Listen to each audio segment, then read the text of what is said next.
Buenos días, mi nombre es Alejandro Ortiz Reyes, soy profesor de tiempo completo del Instituto Superior de Educación Normal Lázaro Cárdenas del Río, integrante del grupo de doctorado en Ciencias del Aprendizaje. Me voy a permitir comentar a grandes rasgos una obra tan vasta de Karl R. Popper, que está ubicado dentro de lo que se denomina racionalismo crítico, fundamentalmente en su libro de Conocimiento Objetivo, una perspectiva evolucionista, libro que aparece en 1974. Bien, para poder entender este autor tan importantísimo, que es una lectura obligada para todos aquellos que pretendemos hacer investigación científica, que pretendemos reflexionar sobre la filosofía de la ciencia, quisiera dar algunos rasgos fundamentales, porque cada personaje, cada autor es una historia de vida. Cada personaje, cada autor de cualquier aportación en el mundo de la cultura, de la ciencia, de las artes, tiene una trayectoria que lo determina. Bueno, Karl R. Popper es un autor, un extraordinario intelectual que nace en Viena. Es de una familia acomodada, hijo de judíos, su madre es pianista, su abuelo tiene una extensa biblioteca que desde pequeño le va a impactar. ¿Cuál es el contexto? Nace en 1902, muere en 1994. Un tiempo muy amplio, muy fructífero. Habría que analizar un poquito en términos históricos meramente generales, pero que son determinantes. Si hablamos a principios del siglo XX y los últimos del siglo XIX, vemos una Europa plagada de efervescencia en muchos aspectos económicos, políticos, sociales. Una Europa donde las grandes metrópolis de Francia, de Alemania, de Inglaterra están sufriendo una movilidad extraordinaria. Movilidad en términos de producción intelectual, de producción técnica, tecnológica y de formas de llevar a cabo la figura del Estado en un carácter que tiene como antecedente la revolución industrial y también la etapa de colonización. Entonces, Karl Popper nace en este contexto efervescente que va a ser el preludio de la Primera Guerra Mundial en las grandes confrontaciones, en los grandes conflictos económicos, políticos, fundamentalmente. Bien, Karl Popper se considera uno de los exponentes más importantes del neopositivismo, pero bajo un sentido crítico. La obra de él tiene una analogía, es una perspectiva con un enfoque evolucionista. Todos conocemos los postulados, los enunciados, las teorías de Darwin, en el cual las especies han sufrido o han transcurrido bajo un proceso muy amplio de evolución bajo la situación de la sobrevivencia del más fuerte. Algunos aspectos es la capacidad que tienen los organismos para adaptarse al medio y poder sobrevivir. Esta situación llevó miles de años para el logro de la supervivencia. Esta analogía es muy importante porque para Karl Popper, y por ahí quiero hacer este análisis por el título de la obra, él plantea que en el caso de la sociedad humana, en el caso del hombre, no se trata obviamente de adaptarse en términos de organismo, sino que la capacidad de adaptarse tiene que ver mucho con la producción de conocimientos, de cultura, de significados, de lenguaje. Es decir, él hace una analogía muy importante porque piensa él que el conocimiento tiene un proceso evolutivo. En su libro empieza con un planteamiento muy importante. Él dice que no hay conocimiento sin problema o no hay problema sin conocimiento. Es decir, empieza la parte de conjeturar. En el camino hacia el conocimiento, que no es un camino fácil, es un camino difícil, azaroso, donde no hay calzadas reales, por ahí decía otro autor, este proceso tiene que entrar en una fase de conjeturar, de aventurarse a plantear con imaginación, con creatividad, cuál es el alcance que va a tener los enunciados, las hipótesis que se piensan plantear. Karl Popper plantea que no hay conocimiento totalmente infalible, que el conocimiento es un proceso largo donde se está confrontando, donde se están planteando falsabilidad de los enunciados. Por lo tanto, para él el conocimiento no es algo dado completamente. Popper también plantea en esa situación la situación de tres mundos o tres momentos o tres ámbitos. El primer mundo tiene que ver con los sentidos. Es el acercamiento que se tiene en primer momento con el campo sensorial. Sin embargo, esta es la parte más, digamos, más elemental, que no nos garantiza de ninguna manera que el conocimiento o el objeto de estudio que queremos tener nos va a dar más allá que esta parte sensorial. Sin embargo, es importante porque es un referente empírico. El otro mundo que él plantea es el mundo de la conceptualización, el mundo de la psicología, el mundo donde empezamos a armar y a entender bajo un andamiaje, entre ellos el lenguaje, una manera de entender la realidad y el objeto de estudio. Sin embargo, también hay que reconocer que Popper plantea incluso que la psicología y otras como el psicoanálisis no son ciencias en el sentido estricto de lo que él dice, son pseudociencias. Bien, Karl Popper, bueno, y el tercer mundo que plantea es el mundo de la lógica, de armar la lógica para accesar, para llegar al conocimiento, el conocimiento humano.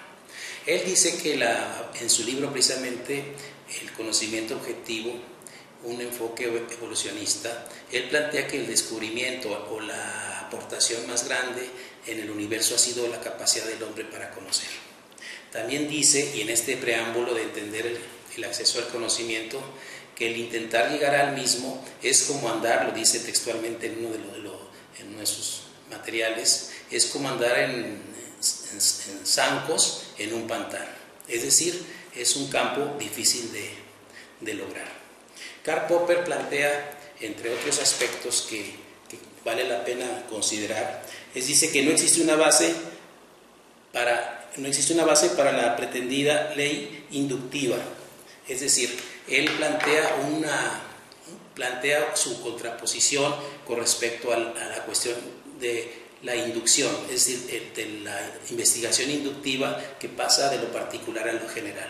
¿En qué se basa él? En que él plantea que los fenómenos no se dan con esa regularidad.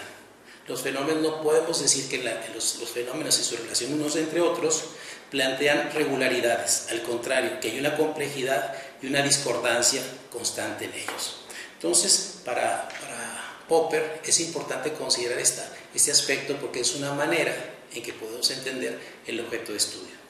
Para Popper, cualquier de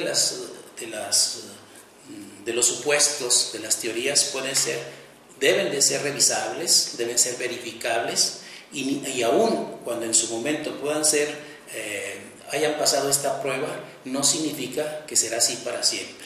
Entonces Popper siempre va a tener una situación de apertura, de constante intención de revisar los enunciados, los soportes hipotéticos que lo tienen. Y es un referente de experiencia, pero bajo esta situación, que no puede manejarse la experiencia como una seguridad absoluta para inferir. También un aspecto que tiene que ver mucho con el indeterminismo.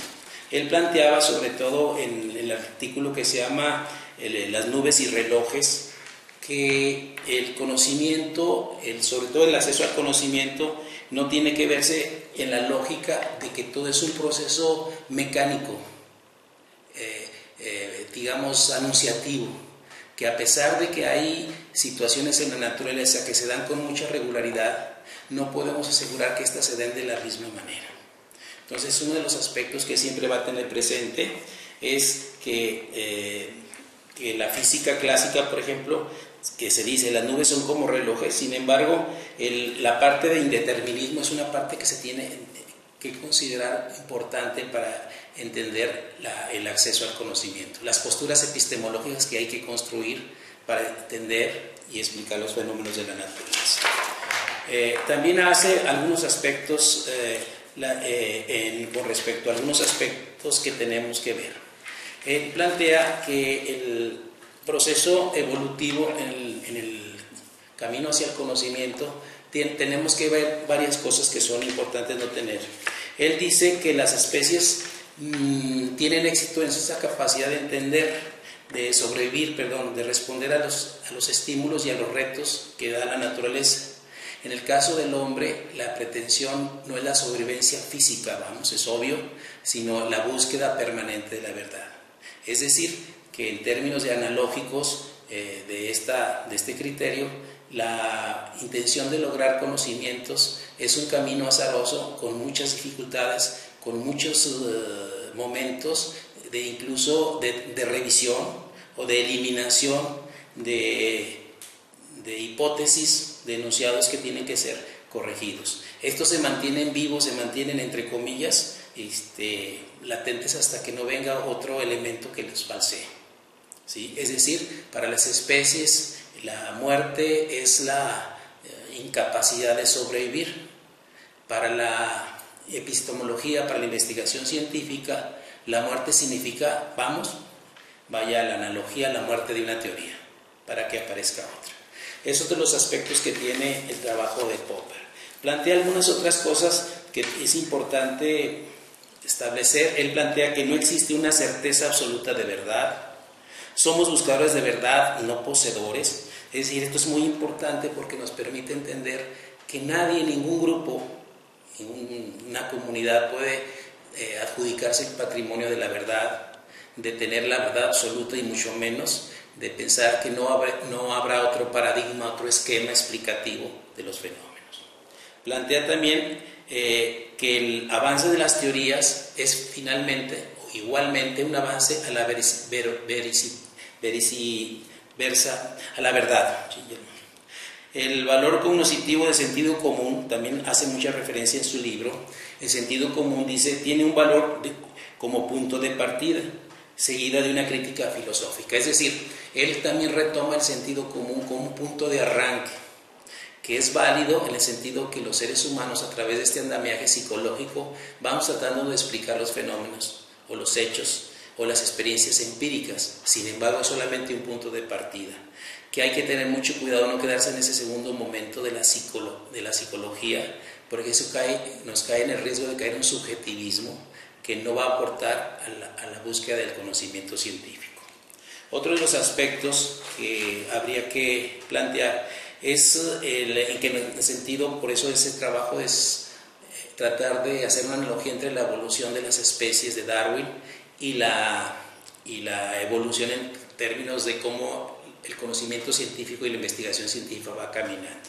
Él plantea que los organismos tienen dos elementos fundamentales, lo que le llama el dualismo genético. Una parte es el comportamiento y otra es la parte ejecutiva. Es decir, que los organismos tienen una parte que controla la razón de ser de estos entes, y el otro es el que los ejecuta. Él plantea que en el hombre esta ejecución es el lenguaje, ¿sí? Y el otro es la parte que tiene que ver con las teorías que pretenden ser abarcativas, es decir, los conceptos que nos permiten explicar la realidad. Es otro de los aspectos fundamentales. Esta evolución y lo que también le llama en este material el árbol del conocimiento, nos plantea que en el ser humano cada vez se pretende alcanzar con teorías formas explicativas, abarcativas, que nos permitan conocer y entender el pensamiento, la realidad. Por eso la pretensión del Círculo de Viena es crear un discurso, vaya el término, de lo que es el pensamiento científico.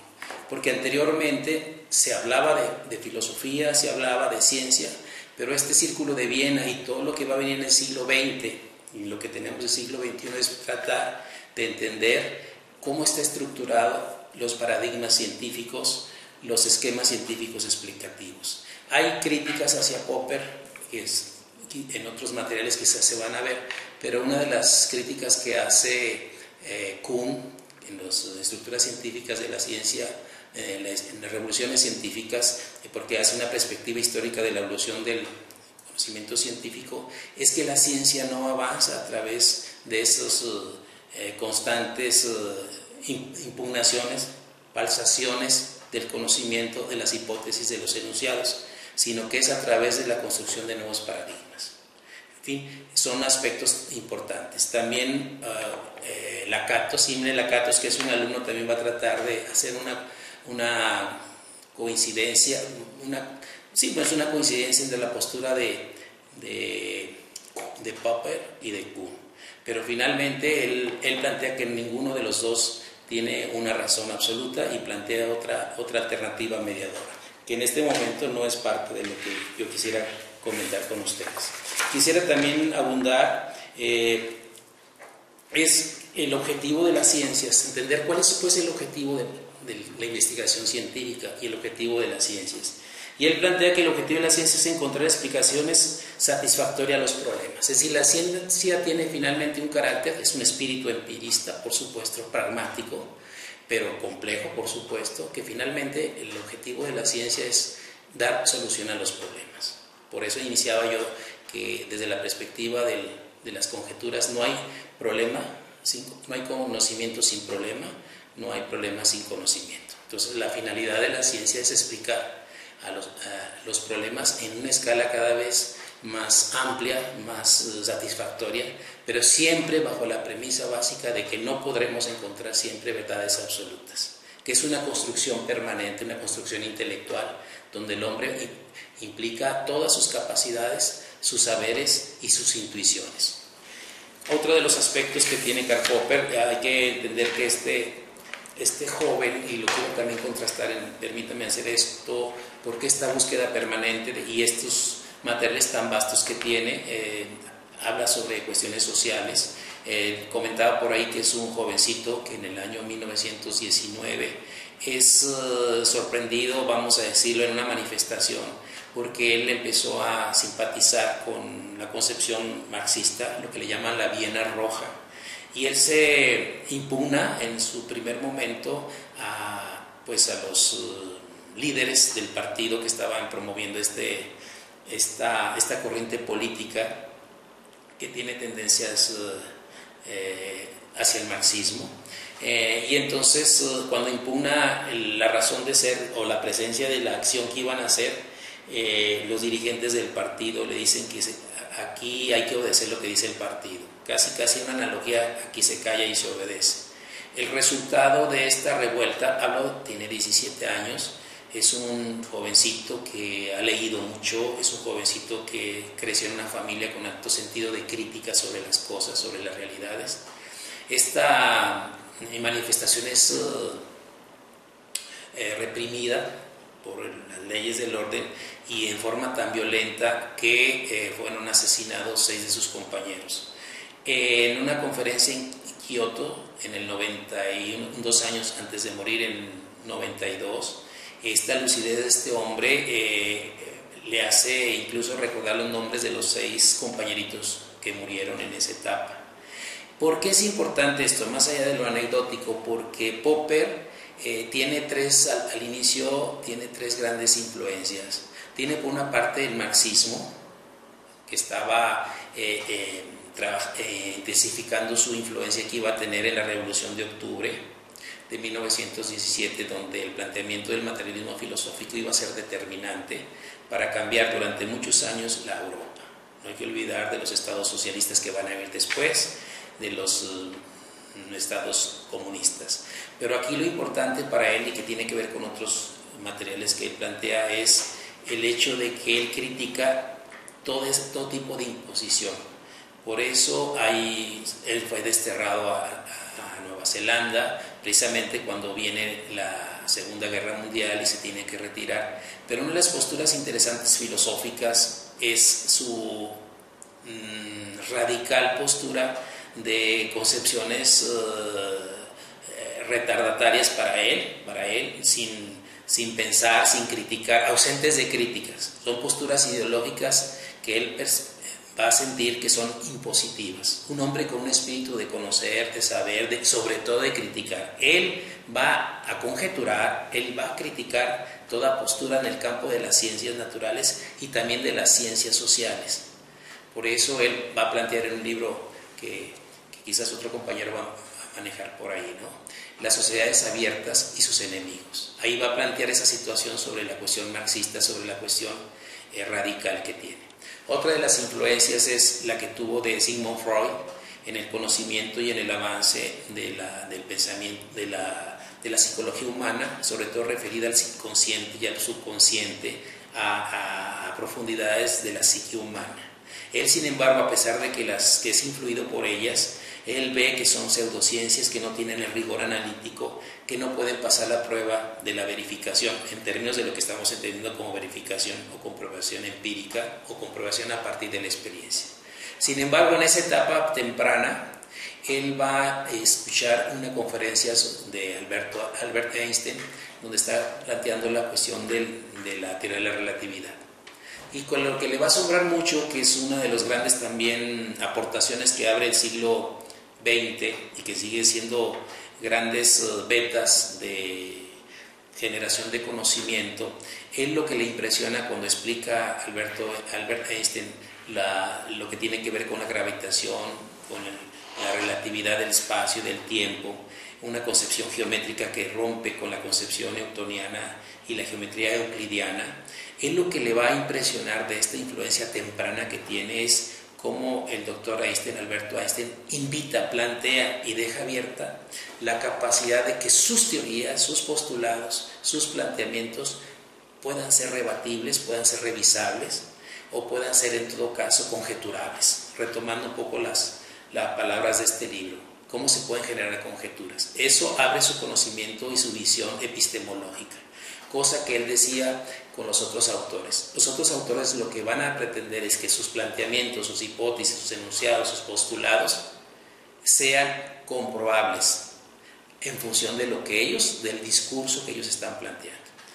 Entonces, pues yo quisiera nada más terminar diciendo que es una obra como otras que tiene, obligada para entender nuestros procesos de investigación, nuestro paso por unas perspectivas epistémicas que nos deben de permitir retomar mucho este autor, sobre todo en ese sentido, de una revisión permanente, de un convencimiento de que no hay verdades absolutas, que todas tienen que ser contrastadas, independientemente del método en otros autores, pero tienen que ser corroboradas, y que finalmente es un proceso permanente de construcción del conocimiento, de entendimiento, del saber. Por eso dice en esta obra que el mayor, el descubrimiento, lo más importante que ha dado el universo, volvemos en términos de la evolución, ha sido el conocimiento humano.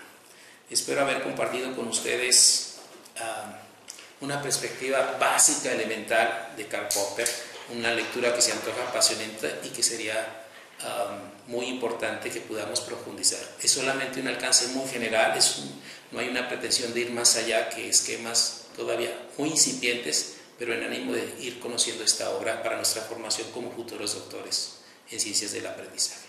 Muchas gracias.